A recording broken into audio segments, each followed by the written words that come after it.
di utara Meksiko, tersembunyi di antara tiga batas negara bagian, Durango, Coahuila, dan Chihuahua, terhampar sebuah wilayah luas yang selama puluhan tahun menyimpan lebih banyak pertanyaan daripada jawaban. Wilayah ini dikenal dengan nama Zona del Silencio, atau dalam bahasa Inggris disebut sebagai The Zone of Silence. Terletak di dalam kawasan biosfer Mapimi, area ini secara administratif berada dalam naungan pemerintahan Meksiko, namun secara geografis berada jauh dari pusat peradaban. Tidak banyak yang tahu bahwa tempat ini, yang luasnya diperkirakan mencapai lebih dari 3.400 km persegi, dulunya adalah dasar laut purba yang dikenal sebagai Laut Tethys, yang telah mengering jutaan tahun lalu, dan meninggalkan jejak berupa fosil makhluk laut serta endapan garam yang hingga kini masih tampak jelas di permukaan tanahnya. Secara elevasi, zona ini berada pada ketinggian sekitar 1.150 meter di atas permukaan laut, dengan landscape yang didominasi oleh gurun, bebatuan, dan dataran terbuka yang luas. Di beberapa titik terdapat bukit-bukit rendah yang tampak seperti dinding pelindung dari dunia luar, menciptakan rasa terisolasi yang nyata. Sebagian besar dari kawasan ini merupakan bagian dari Bolson de Mapimi, sebuah cekungan alami yang menjadi bagian dari Gurun Chihuahuan, salah satu gurun terbesar di Amerika Utara. Meski luas, zona ini nyaris tidak memiliki infrastruktur modern. Jalan yang mengarah ke sana hanya berupa jalur tanah dan kerikil, sebagian besar tidak beraspal, dan hanya bisa dilalui oleh kendaraan khusus. Kota kecil Ceballos, yang berada di negara bagian Durango, merupakan salah satu akses terdekat menuju area inti. Di masa lalu, tepatnya pada tahun 1970, pemerintah Amerika Serikat pernah membangun rel darurat sepanjang beberapa kilometer untuk mengevakuasi puing roket Athena, yang secara misterius menyimpang dari jalur dan jatuh di tengah zona ini. Sejak saat itu, Zona del Silencio semakin menarik perhatian, baik dari kalangan ilmuwan maupun sekedar pencari misteri. Suhu di sekitar Zona del Silencio bisa dikatakan ekstrim karena dapat berubah drastis dalam waktu singkat. Pada siang hari, panas bisa mencapai hingga 49 derajat Celcius, sementara pada malam harinya suhu bisa turun mendekati titik beku. Cuaca kering dan curah hujan yang rendah membuat vegetasi dan kehidupan sulit berkembang. Namun jarang-jarang ketika hujan sesekali datang, jalur tanah dapat berubah menjadi lumpur yang lengket, dan gurun yang gersang perlahan mulai menampakkan warna kehijauan yang langka. Tidak ada sinyal komunikasi, tidak ada lampu jalan, bahkan tidak ada papan penunjuk yang jelas. Satu-satunya penanda bahwa seseorang telah memasuki wilayah ini hanyalah pelang kecil dengan tulisan Zona del Silencio yang berdiri diam, seolah menjaga gerbang menuju dunia yang tidak terjamah waktu.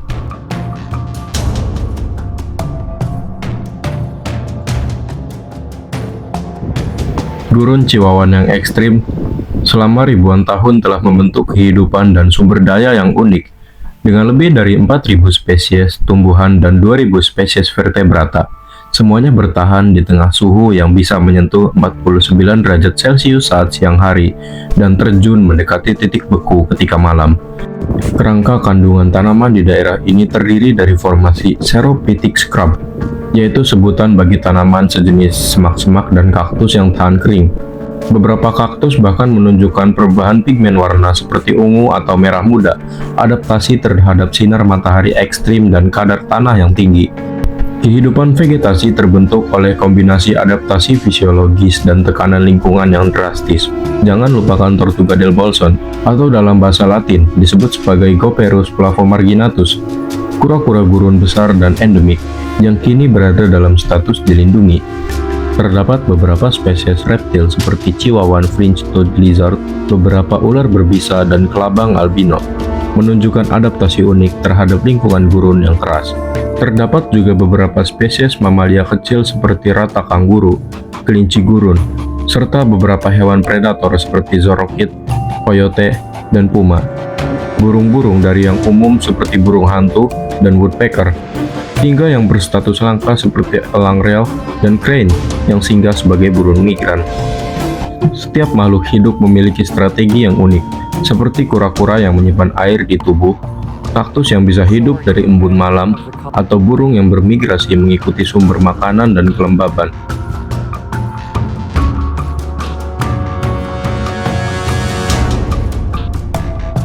Memasuki pintu gerbang zona, di beberapa titik dekat perbatasan, cikal-cikal kehidupan mulai muncul.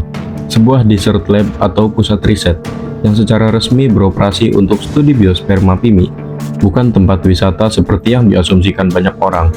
Disinilah ilmuwan melakukan pemantauan ekosistem gurun, studi akustik, dan pengamatan medan magnet, serta fenomena cuaca ekstrim. Lebih jauh ke dalam wilayah, terlihat camp-camp sederhana milik Zoneros, warga lokal atau peneliti amatir yang datang untuk panen garam purba dari lapisan tanah bekas dasar laut purba, atau bahkan mengais puing-puing meteorit dan material luar angkasa. Di area pinggirannya, dekat Ceballos atau San Ignacio, terhampar pemukiman kecil, desa pastoral dengan beberapa rumah tunggal. Di sekelilingnya tampak gudang-gudang kecil dan tempat penyimpanan peralatan riset atau tambang garam, serta fasilitas sederhana seperti tempat penampungan air dan sumur dangkal. Walau tampak dari citra satelit, semua ini berskala kecil, jauh dari kesan hunian terus-menerus. Tambang garam lokal yang kadang tersembunyi dimanfaatkan komunitas lokal. Mereka menggali, menjemur sedimentasi asin di bawah sinar matahari dan mengumpulkan kristal demi kebutuhan konsumsi lokal atau souvenir. Zona ini juga menjadi semacam titik singgah untuk tur edukasi informal, di mana wisatawan dapat datang melalui tur lokal setempat, belajar tentang geologi, flora dan fauna, dan disuguhi dengan kisah legenda UFO dari guide lokal. Kendati aktivitas ini memberikan kesan hidup, realitanya tetap tidak ada pemukiman permanen, tidak ada listrik besar, infrastruktur jalan beraspal, retail, apotek, atau sekolah. Semua kegiatan manusia di zona del Silencio bersifat sementara, parsial, dan bergantung dengan akses. Sejak 1974, zona del Silencio masuk dalam Reserva de la Biosfera Mapimi, kawasan lindung di bawah naungan UNESCO dan pemerintahan federal Meksiko, yang dikelola oleh CONANB, atau kita sebut saja CONAM, National Commission of Natural Protected Areas.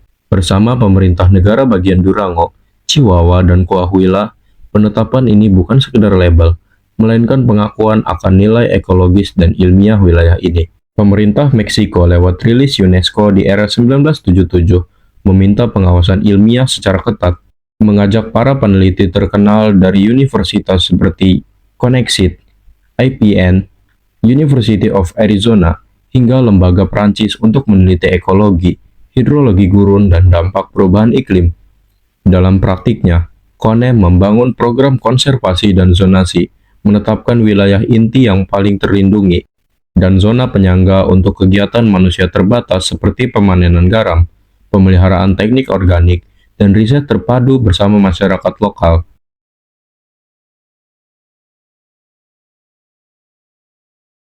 Pada tanggal 11 Juli 1970, sebuah rudal tanpa awak milik militer Amerika Serikat, jenis Athena RTV, diluncurkan dari Green River, Utah, untuk menjalani uji coba biasa. Tapi alih-alih jatuh di area White Sands Missile Range yang sudah ditentukan, rudal itu malah melenceng lebih dari 800 km ke selatan dan menghantam tanah tandus di Meksiko, tepatnya di tengah wilayah yang kelak dijuluki sebagai Zona del Silencio. Rudal itu membawa dua kapsul kecil yang berisikan kobalt 57, isotop radioaktif buatan yang digunakan dalam bidang medis. Tetapi dalam jumlah tertentu, bisa menjadi komponen mematikan dalam senjata nuklir. Pemerintah Amerika Serikat segera turun tangan, meminta izin kepada otoritas Meksiko untuk melakukan evakuasi dan pembersihan. Mereka membangun jalur kereta sepanjang 17 km menuju titik jatuhnya rudal, mengerahkan ratusan personel untuk mengangkut ribuan ton tanah yang dicurigai telah terkontaminasi. Semua dilakukan secara diam-diam. Warga sekitar tidak diberi penjelasan yang jelas. Yang mereka lihat hanyalah konvoi militer dengan truk tertutup debu gurun dan pekerja yang mengenakan pakaian pelindung penuh. 5 tahun setelah jatuhnya rudal Athena, cerita lain mencuat dari balik lengan gunung Mapimi. Kali ini bukan tentang militer atau senjata, melainkan tentang dua peneliti fosil, Ernesto dan Josefina Diaz, pasangan suami istri lokal yang menghabiskan hari-hari mereka untuk meneliti kehidupan purba, terjebak dalam situasi hidup dan mati di tengah badai gurun. Kondisi pada saat itu langit tiba-tiba mendadak gelap, disusun dengan hujan yang turun dengan deras. Tanah berpasir berubah menjadi lumpur yang lengket. Sontak membuat mereka panik karena mobil mereka terjebak. Tidak lama setelah ketegangan itu, datang kedua sosok asing berpakaian seperti jas hujan kuning yang bersih dan mencolok di antara lumpur. Mereka tak banyak bicara, bahkan nyaris tidak berkata apapun. Dengan tenang, mereka membantu mendorong mobil itu hingga bebas dari jebakan lumpur.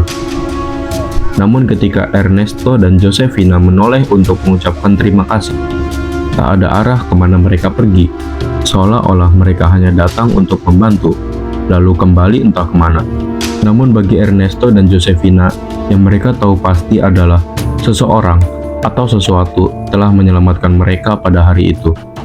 Setahun sebelum kejadian Ernesto dan Josefina, tepatnya pada 8 Februari 1969, langit malam di wilayah utara Meksiko terbelah oleh cahaya. Penduduk desa Allende di negara bagian Chihuahua terbangun oleh sorotan terang seperti blitz kamera raksasa yang menyambar langit, diikuti oleh dentuman sonik yang mengguncang jendela. Setelah dianalisis, suara pada malam itu berasal dari meteorit yang meledak di atmosfer, dan menghujani daerah Allende adalah salah satu meteorit terbesar dan tertua yang pernah ditemukan oleh manusia. Para ilmuwan mencatat bahwa potongan meteorit Allende mengandung kondrit karbon, material yang usianya mencapai 4,5 miliar tahun, lebih tua dari usia bumi. Setelah kejadian itu, banyak ilmuwan internasional berdatangan ke lokasi. Mereka menemukan pecahan meteorit tersebar di area lebih dari 320 km persegi. Namun bagi warga sekitar, benda asing dari langit bukan sekedar fenomena sains. Mereka bertanya-tanya, mengapa wilayah mereka yang tak punya teknologi atau observatorium luar angkasa menarik bagi meteorit sebesar itu. Di tengah hamparan gurun Mapimi yang sunyi dan tanpa batas, cerita tentang kehadiran tiga sosok misterius mulai merabak sejak 1970-an. Tak seperti cerita alien berkepala besar dan bermata hitam seperti di film-film Hollywood. Tiga sosok ini justru mirip dengan sosok humanoid. Mereka tinggi, berkulit pucat, berambut pirang, dan selalu mengenakan pakaian yang bersih. Tak pernah terlihat kotor meski berada di tengah gurun yang penuh debu dan pasir. Namun yang membuat mereka berbeda adalah cara mereka berinteraksi. Mereka tidak datang dengan kendaraan aneh atau sinar terang dari langit. Mereka muncul secara tiba-tiba, biasanya ketika seseorang sedang sendirian, kehabisan air, atau tersesat. Mereka berbicara dalam bahasa Spanyol yang fasih. Suara mereka tenang, dan pertanyaan yang selalu dilontarkan oleh mereka adalah, apakah Anda punya air? Setelah diberi air atau diberi isyarat, mereka akan tersenyum dan berkata, kami datang dari atas. Sekitar tahun 1930-an, seorang pilot bernama Francisco Sarabia sedang terbang dan menjelajah di atas kawasan gurun ini. Ia terus menerbangkan pesawatnya hingga tiba-tiba peralatan radionya berhenti bekerja. Pesawat Francisco kemudian jatuh dan ia ditemukan tewas. Francisco Sarabia menjadi orang pertama yang tewas dalam kecelakaan pesawat di zona del Silencio. Namun di balik itu semua, ada beberapa penjelasan ilmiah dalam berbagai versi untuk menanggapi beberapa fenomena aneh yang ada di zona del Silencio. Kompas yang tidak terarah dan tidak adanya sinyal kemungkinan besar disebabkan oleh tidak adanya tower Telkomsel. Kemungkinan dipengaruhi oleh kandungan mineral tertentu dalam tanah, khususnya seperti magnetit besi dan bahkan logam radioaktif dalam kadar mikro, seperti uranium. Tanah di zona ini memiliki konsentrasi logam berat yang tinggi dari wilayah sekitarnya, menyebabkan terjadinya gangguan terhadap gelombang elektromagnetik. Meski tidak cukup kuat untuk sepenuhnya mematikan sinyal, kombinasi dari medan magnet lokal, kontur geografis yang berupa cekungan, dan minimnya pemancar membuat sinyal elektromagnetik lemah atau bahkan hilang total. Beberapa ilmuwan menolak istilah anomali dan menyebut bahwa fenomena ini adalah hasil dari kondisi topografi gurun yang memantulkan atau membelokkan gelombang. Jadi jangan mengada-ngada terlalu jauh untuk bisa login di zona del Silencio ini, karena tidak ada teknisi IndiHome yang dapat menerima aduan kalian. Fenomena lainnya yaitu sering ditemukannya puing-puing dan material antariksa di sekitar wilayah ini. Beberapa percaya bahwa zona del silencio memiliki tarikan magnetik khusus yang menarik benda-benda dari luar angkasa, namun secara ilmiah hal ini dapat dibantah. Wilayah gurun seperti ini memang lebih rawan menjadi lokasi jatuhnya objek luar angkasa karena faktor geografis, tanahnya yang luas, kosong, minim pemukiman, dan lebih mudah untuk ditemukan karena kontras dengan lingkungan sekitarnya. Tidak ada bukti bahwasannya area ini memiliki gravitasi yang abnormal atau daya tarik magnetik di luar batas normal bumi. Kisah berikutnya yang tak kalah misterius adalah penampakan makhluk asing yang dikenal sebagai Nordic Aliens, digambarkan sebagai manusia tinggi, berkulit cerah, dan berambut pirang. Mereka dikabarkan muncul di tengah gurun, berbicara dalam bahasa Spanyol sempurna, meminta air, lalu menghilang begitu saja. Fenomena ini dalam kajian psikologi bisa masuk dalam kategori halusinasi situasional atau efek isolasi ekstrim.